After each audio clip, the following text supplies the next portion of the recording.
name is Pastor Cletus Onuche Agada. I am an area superintendent of the Apostolic Church, Gwagwalada Area in Lomna Territory, Nigeria. And being the last son of my father, I was very close to my father, and at that time, my father was a pagan, so an idol worshiper and also an oracle consultant. Following him gave me an opportunity to learn a little about the Ifa oracle. And in fact, I got interested in becoming one of the Ifa boys. And like the Igala will say, Ejiga Malin and an Agbodi. I was sleeping around 10 p.m. I felt a hand toast me up. And that's why I found myself in paradise. I saw the beautiful garden, the golden street. I saw how it's beautiful. And then I understood that in paradise, you can stay any position. You can stay at any position and you will not be tired. Let's say you can just put your one of leg and raise one leg for 1,000 years. You will not feel any pain because every condition in paradise is very conducive unless you get married. So we started pursuing the issue of my waiting upon God. And one funny thing about the choice of my marriage was being a young man from the village, I had inferiority complex. And I never wanted to get involved with any person that is wiser than me or educated than me. Because while in school in 1995, one of my friends, Pastor F.A. Odenike, is now an area superintendent, thank God for Baba, introduced two ladies to me. After that time, one of them was an accountant in Lagos. And one of them, the other one was, I can't remember. He said I should pray over them that if God chooses anyone for me to be good. Then I said, no, I cannot choose anybody from town because I am from the bush. And then one of the things I have with about Yoruba guys, I said, an Igala man can eat any food without meat. But then I heard that Yoruba will not eat any food without meat. So I said, I can't involve myself. If you marry a Yoruba person now, and you say the place you are now, no food, no meat in your food. So that is when I said, I will not marry.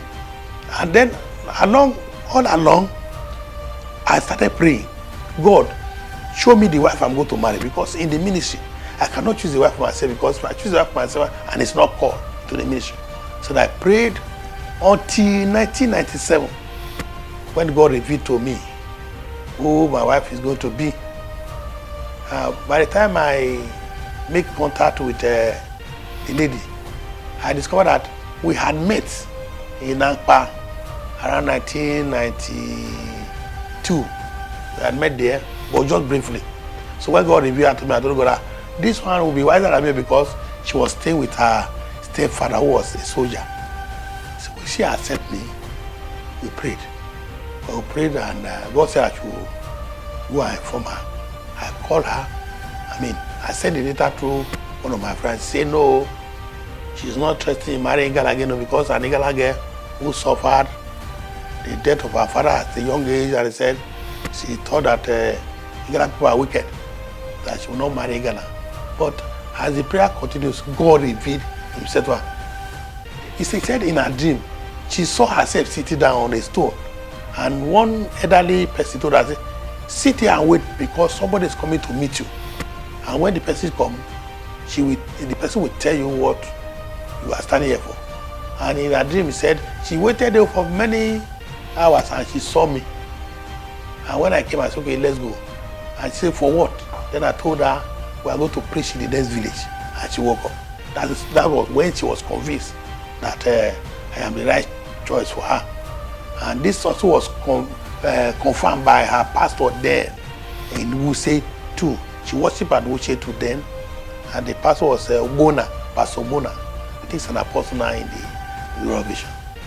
That is how God helped me to get my marital partner.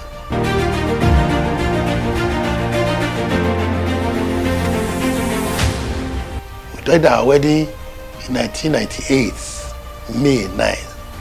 Immediately after the wedding, I was transferred from Makodi to Olugbo. And I spent about 6.5 years there.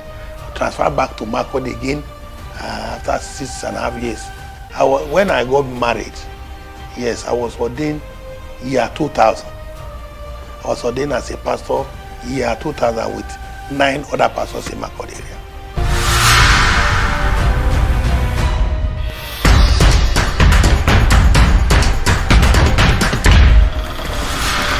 My calling, a pastor's story.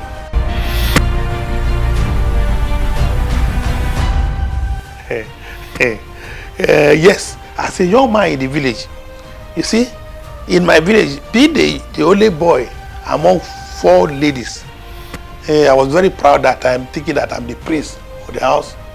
Only what I do is to follow my father to the farm or to do other masculine job. I will not go to river, I will not go to this kind of feminine work.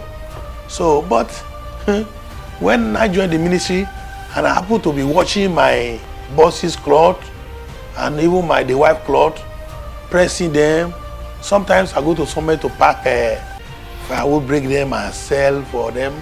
It was not easy. It was not easy because my best friend there, Ezekiel, came to meet me. I was grinding this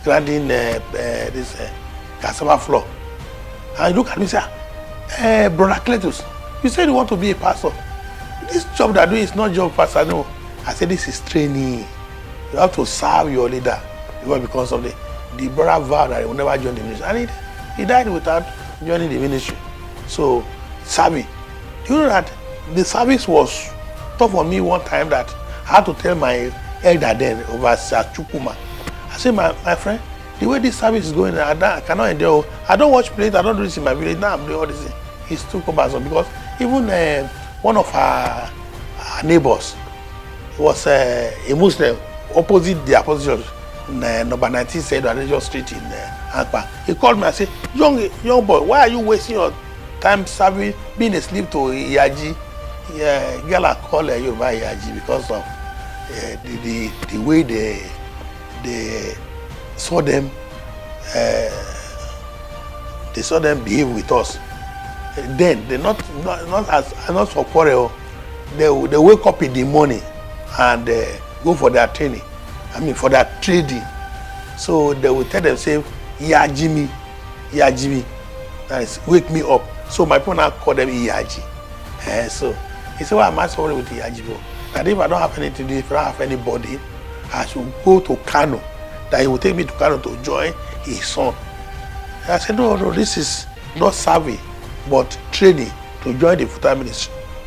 So and by that time, when I got tired that the service is too much, I wanted maybe I will go to seminary and then, but staying for 2 years was not easy. So I decided to go to my village because my friend then, the elder, advised me that if I go to Amumara in Igbo land, my education will be easier than serving with my president Oga here. So I decided to go and I made an excuse. But that night, before I traveled the following day, I saw an elderly man in my revelation. He said, my son, stand up, take your Bible and read Ephesians chapter 6, verse 7. So when I opened the Bible in Igala, the Bible said, Amadu, Menachkoladu, Tabenekundu Mecho Kimachone, meaning servant, doing goodwill service as unto God and not unto man. That is when I got convinced. Because immediately after that revelation, after that dream, the man who asked me to read the Bible said, my son, if you serve wholeheartedly with what you are doing, when I come, your reward will be the same. Even with the people you are seeing in the Canada with Rankola. Then I decided to go back but to continue serving. And with that service, the period of 2 years was cut short. My Oga was transferred to Jeba, and another person came.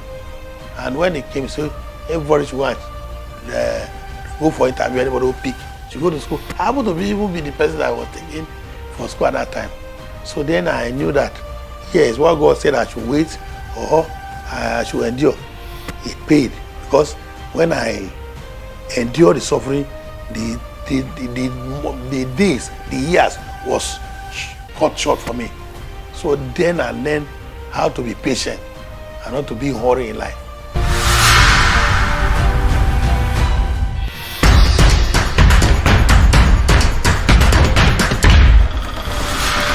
My calling, a pastor's story.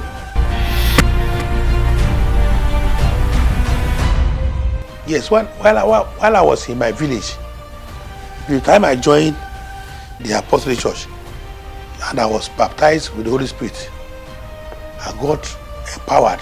So we're moving from village to village. I didn't establish church particularly in my own, but the churches that were established, many of them were going away. I remember one of our churches in Ete Obawo, in Uganda and Padishri then. A man came from Ete to convince our members there that they would change the name of the Apostolic Church to Church of God. Church of God. The Lord now revealed to one sister that we should go to that village quickly, if not, that Apostolic Church will change to other church.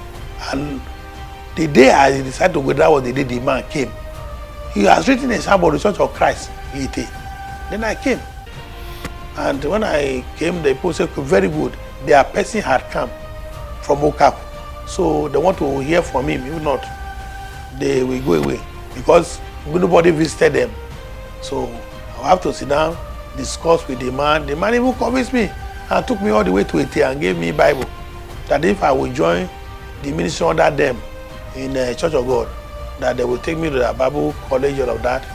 But because of my conviction in the Apostolic Church, when he quoted I don't think the book of Romans, where he said the churches of Christ greet you. You see, that's where the church, the name of the church comes from. Then I told him too, I said, the Apostle also is in Acts chapter 2, verse 42. Acts of that. So by the grace of God, we were able to stabilize that church and help the members not to go away. In fact, I personally took upon me the same signboard he wrote Church of Christ for them. I pre-painted it and wrote the Apostolic Church on top. Until today, to God be the glory, the church is standing. We went for outreaches in the neighboring villages to propagate Christ before I fully joined the ministry. And when I joined the ministry, as I worked in Adipo local government of Kwande local government, Adipo, Kwande local government, Benin State, I was able to establish a church at Icho in Kwande local government of Benin State. Icho, and then the neighboring one too. So about 2 assemblies when I was in Benin State.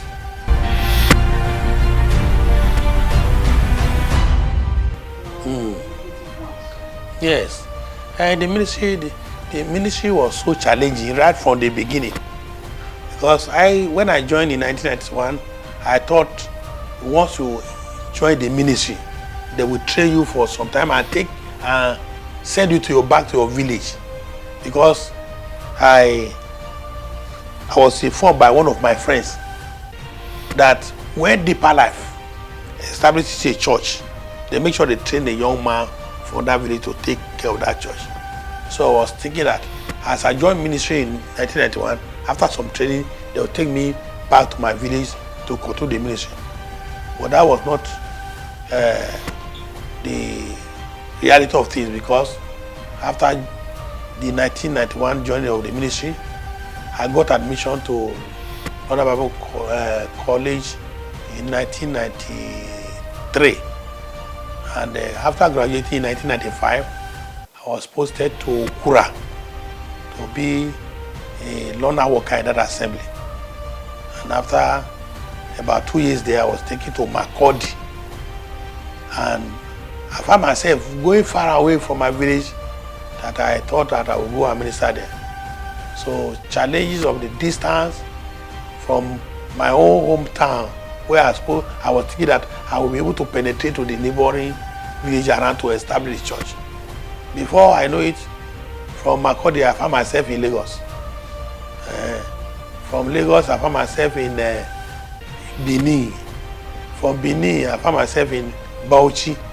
So then I understood the word transfer. So, and I tell some of my friends, say your own is transnear.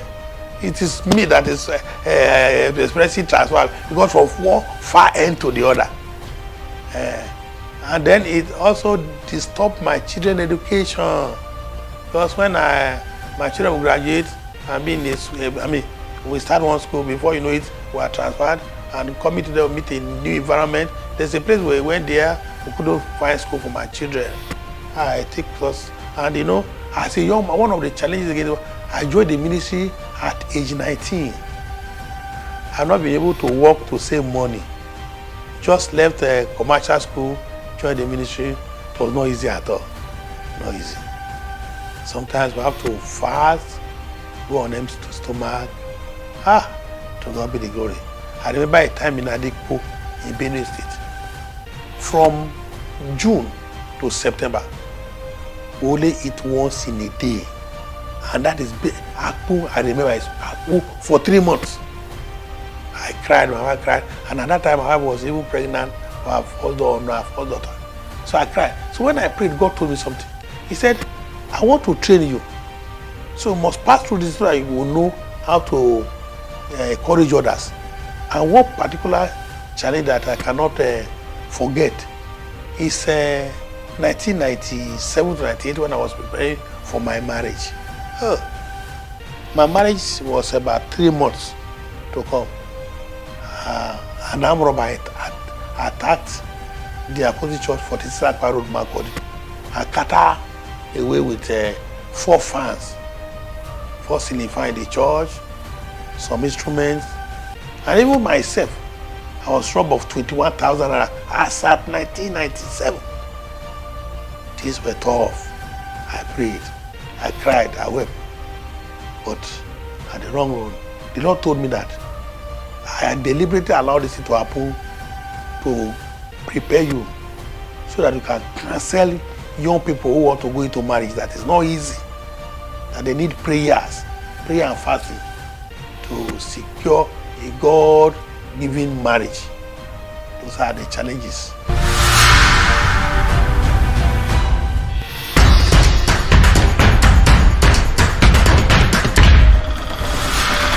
My calling, a pastor's story. I have a lot of I use my bosses. A particular father that I work with the man of God for 6 years. So it was not easy. Challenges, you know. Sometimes he wanted to do things in his own way. And being a young man in the ministry, if you go against his instruction, you don't go well with you. There is a point that I even decided to leave the ministry. I decided to leave the ministry. So I will no longer work. I will go home and then join Deeper Life. But that night again, one of the joy I have is that there is this angel that always appeared to me in my dream as an elder. Say, my son, stand up, read this. So at this particular time, the angel said, my son, when you made covenant to join the ministry, when I called you, was this man of God there?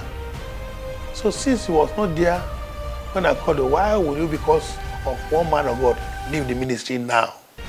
That's when I concluded I will no longer go back. So I have to endure all the challenges, all the bitter experiences. To God be the glory.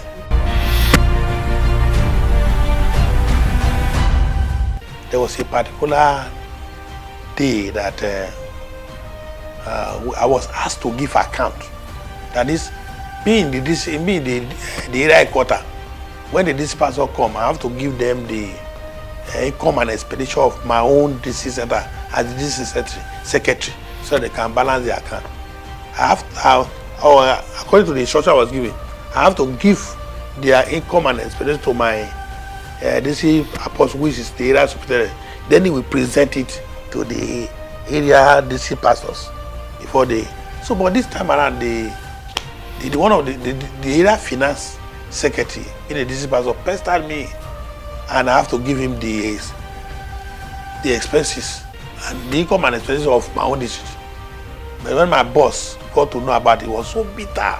So why would you do this without telling me? You have become proud. I'm going to transfer from here. to a place where you are not going to see a car for 1 month. And as a bush boy, that does not bother me because I know where I was coming from. So when he said that, I just looked at this as if just to say, well, I don't care. That I don't care became a terrible thing on me. I was reported to the area council. I have to kneel down and beg them. That was not enough. He called the DC pastor, the DC ministers. I explained myself, I begged them. He called the district elders. It was getting too much. I said, what is, I just said my mind. And do you know what was the reason? I never knew that once I gave him the income and expenses, he will present double to the finance secretary and against. I never knew I was a faithful, and that is, I fell into trouble. In fact, I wanted to leave the ministry. The Lord who saved me that particular time was Pastor N.J. Megida then. He was our district prophet. He have to come in to convince my Oga with some stories that I cannot even say it here. It was, in fact, it was painful. I cried and wept. In fact, there was a particular night I had a revelation. That night, the revelation I had was that we came to Olonda as if we came for convention. So my Oga greeted late Pastor Jembo. So myself, I greeted him. And by the time my Oga would go, Baba Jembo called me and he was praying for me. When he was praying for me, my Oga told me, I said, why are you praying for this boy? This boy, what did he deserve for you to be praying for him? And Jembo told him that no, he's a young man. I need to pray for him. So while Baba Jembo was praying for me, he said something. He said, my son, some of us are wounded, but nobody will do you evil. And do you know that when Baba prayed that prayer, it is a year later that Baba died. I said, hey, so it means this our father was being wounded even before that time. The ministry is terrible. Even the leaders in the ministry can be a thorn in the flesh of the young ones. There was a particular incident again. In the night, my wife woke up crying. What is the problem? He said they were accusing her and said they will shoot her, that if she died, then I will know that it's not easy in the ministry. But all along, with prayers, the Lord saved us, the Lord secured us, the Lord was on our side. And can I say, today, the Lord has been.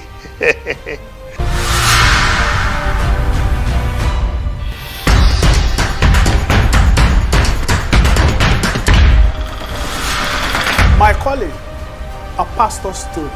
I was ordained in year 2000, and for 9 years we remained as pastors. Can I say yes? Yes, I was pastor for 9 years, and I watched